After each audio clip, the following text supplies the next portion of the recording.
Hi friends, அஸ்ஸலாமு அலைக்கும். இன்றைக்கி நம்ம கிச்சனில் ரொம்பவே டேஸ்டியான ரொம்ப ஈஸியாக செய்யக்கூடிய கலத்தாப்பம் நம்ம எப்படி செய்கிறதுன்னு தான் பார்க்க போகிறோம். இந்த ரெசிபி பார்த்திங்கன்னா கேரளாவில் ரொம்ப ஃபேமஸ், ரொம்பவே ஒரு பழமையான ரெசிபின்னு சொல்லலாம். நம்ம வீட்டிலேயே இதை ஒரு 10 நிமிஷத்தில் ரெடி பண்ணி முடிச்சிடலாம்.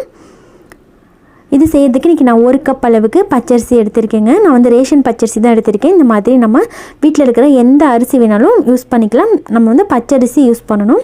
அரிசியை இந்த மாதிரி பவுலில் சேர்த்துட்டு ஒரு 2-3 தடவை நல்லா வாஷ் பண்ணி எடுத்ததுக்கப்புறமா இந்த அரிசியை ஒரு 2 மணி நேரம் நம்ம நல்லா ஊற வச்சுக்கலாம். இப்போ இந்த அரிசி நல்லா ஊறினதுக்கப்புறமா அதில் இருக்கிற தண்ணியெல்லாம் சுத்தமாக வடித்ததுக்கப்புறமா இது மிக்ஸி ஜாருக்கு மாற்றிக்கலாம். இதோடைய மெஷர்மெண்ட் மட்டும்தான் ரொம்ப முக்கியம், மற்றபடி இதை செய்கிறது ரொம்ப ஈஸி தான். ஸோ நம்ம அரிசி எடுக்கிற அதே கப்பில் மற்ற பொருட்களையும் மெஷர் பண்ணிக்கிட்டோம் அப்படின்னா ரொம்ப பர்ஃபெக்டாக வரும். ஸோ தண்ணி இல்லாமல் மிக்ஸி ஜாரில் சேர்த்ததுக்கப்புறம் இது கூட 3 டேபிள் ஸ்பூன் அளவுக்கு நம்ம வடித்த சாதம் சேர்த்துக்கலாம். கூடவே ஒரு 1/2 டீஸ்பூன் அளவுக்கு உப்பையும் சேர்த்துட்டு இப்போ நம்ம 1 கப் அளவுக்கு தண்ணி சேர்த்துக்கலாம். நம்ம அரிசி எந்த கப்பில் எடுத்தோமோ அதே அளவு தண்ணி நம்ம சேர்த்துக்கலாம். 1 கப் அரிசிக்கு 1 கப் அளவுக்கு தண்ணி சேர்த்தோம்னா கரெக்டாக இருக்கும். இதை சேர்த்துட்டு இதை இந்த அளவுக்கு நல்லா நைஸாக அரைச்சிட்டு ஒரு பவுலில் மாற்றிக்கலாம்.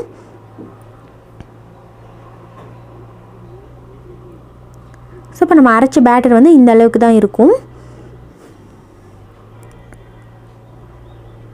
இதை அப்படியே எடுத்து வச்சுட்டு இப்போ இதுக்கு நம்ம சேர்க்கறதுக்காக வெல்லம் எடுத்துக்கலாம். 1 கப் அளவுக்கு வெல்லம், நம்ம அரிசி எடுத்த அதே கப்லேயே அதே அளவுக்கு வெல்லம் எடுத்துக்கலாம். வெல்லத்தை அப்படியே பேனில் போட்டுட்டு ஒரு 1/4 கப் அளவுக்கு தண்ணியும் சேர்த்துக்கலாம். சேர்த்துட்டு இதை அப்படியே நம்ம ஸ்டவ்வில் வச்சுட்டு இந்த வெல்லம் நல்லா கரைஞ்சி வர வரைக்கும் கொதிக்க வச்சுக்கலாம்.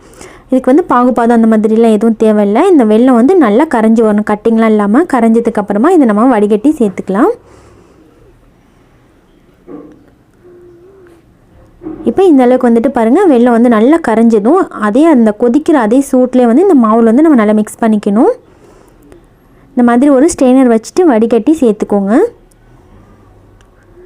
வெல்லம் நல்லா கொதிக்கணும். அதே கொதிக்கிற சூட்லேயே இந்த மாவில் சேர்த்து இது போல் நல்லா மிக்ஸ் பண்ணி விட்டுக்கணும். இப்போ இந்த வெல்லமும் சேர்த்து மிக்ஸ் பண்ணதுக்கப்புறமா பேட்டர் இந்த அளவுக்கு நல்லா தண்ணியாகவே தான் இருக்கும். இப்போ இது கூட நம்ம 3/4 டீஸ்பூன் அளவுக்கு பேக்கிங் சோடா சேர்த்துக்கலாம். நம்ம வீட்டில் யூஸ் பண்ணுற ஆப்ப சோடா 3/4 டீஸ்பூன் சேர்த்துட்டு கூடவே 1 டீஸ்பூன் அளவுக்கு ஏலக்காய் பவுடரையும் சேர்த்துட்டு நல்லா மிக்ஸ் பண்ணி விட்டுக்கலாம். அவ்வளோதான், நம்மளுக்கு தேவையான பேட்டர் ரெடி ஆயிடுச்சு. இது அப்படியே இருக்கட்டும். இப்போ நம்ம ஸ்டவ் ஆன் பண்ணிவிட்டு குக்கர் வச்சுக்கலாம். குக்கரில் 1 டேபிள் ஸ்பூன் அளவுக்கு நம்ம தேங்காய் எண்ணெய் சேர்த்துக்கலாம். இந்த ரெசிபி தேங்காய் எண்ணெயில் தான் செய்யணும், அப்போ தான் அந்த ஃப்ளேவர் ரொம்பவே நல்லாயிருக்கும். தேங்காய் எண்ணெய் இல்லைன்னா அதுக்கு பதிலாக நம்ம நெய் கூட சேர்த்து செஞ்சுக்கலாம். இது கூட ஒரு 10 சின்ன வெங்காயமும் கொஞ்சம் போல் தேங்காயை இந்த மாதிரி நல்லா குட்டி குட்டி பீஸாக கட் பண்ணி சேர்த்துட்டு இது ரெண்டையுமே நல்லா கோல்டன் கலர் வர வரைக்கும் வறுத்து எடுத்துக்கலாம். இது போல் நல்லா பொன்னிறமாக மாறினதும் இதை அப்படியே ஒரு பிளேட்டில் மாற்றி எடுத்து வச்சுக்கலாம். மாற்றிட்டு ஸ்டவ்வை நல்லா சிம்மில் வச்சுருங்க. குக்கர் கொஞ்சம் கம்மியான சூட்டில் தான் இருக்கணும். சிம்மில் வச்சதுக்கப்புறமா நம்ம ரெடி பண்ணி வச்சுருக்கிற பேட்டரை எடுத்து அதில் சேர்த்துக்கலாம். இதுக்கு தனியாக நம்ம நெய் எண்ணெய்லாம் தனியாக எதுவும் சேர்க்க தேவையில்லை. அந்த வறுத்துட்டு மீதி இருக்கிற எண்ணெயை கரெக்டாக இருக்கும். பேட்டரை சேர்த்ததுக்கப்புறமா நம்ம ஏற்கனவே வறுத்து வச்சுருக்கிறத மேலாக தூவி விட்டதுக்கப்புறம் குக்கரை க்ளோஸ் பண்ணிக்கலாம். குக்கரில் நம்ம கேஸ் கட் மட்டும் யூஸ் பண்ணணும், விசில் போடக்கூடாது. அப்படியே சிம்மில் ஒரு 10 நிமிஷம் வச்சுருந்தோம் அப்படின்னா போதும், நல்லா சூப்பராக சீக்கிரமாக வெந்து வந்துடும். இது நல்லா வெந்ததுக்கப்புறமா பார்த்திங்கன்னா நம்மளோட அந்த விசில் போடுற ஓட்டையில் ப்ரெஷர் நல்லா வெளியே வரும். ப்ரெஷர் வர டைமில் நம்ம ஓப்பன் பண்ணி பார்த்தோன்னா நல்லா உங்களுக்கு சூப்பராக வெந்து வந்திருக்கும். நம்ம நார்மலாக கேக் செய்யும் பொழுதெல்லாம் பார்த்திங்கன்னா 40லேருந்து 50 நிமிஷம் வரைக்கும் வேக வைப்போம். அந்த மாதிரிலாம் இல்லை, இது ரொம்ப சீக்கிரமாக 10 நிமிஷத்தில் வெந்து வந்துடும். இப்போ இந்த மாதிரி கத்தி வச்சு நம்ம நல்லா சென்டரில் இந்த மாதிரி செக் பண்ணி பார்த்தோன்னா ஒட்டாமலே வரும். இப்போ கேக் நல்லா சூப்பராக ரெடி ஆகிடுச்சு. ஓரங்களை மட்டும் கத்தி வச்சு இந்த மாதிரி எடுத்து விட்டுக்கலாம். இது அப்படியே டீமோல்ட் பண்ணதுக்கப்புறமா நம்ம சர்வ் பண்ண ஆரம்பிச்சிடலாம்.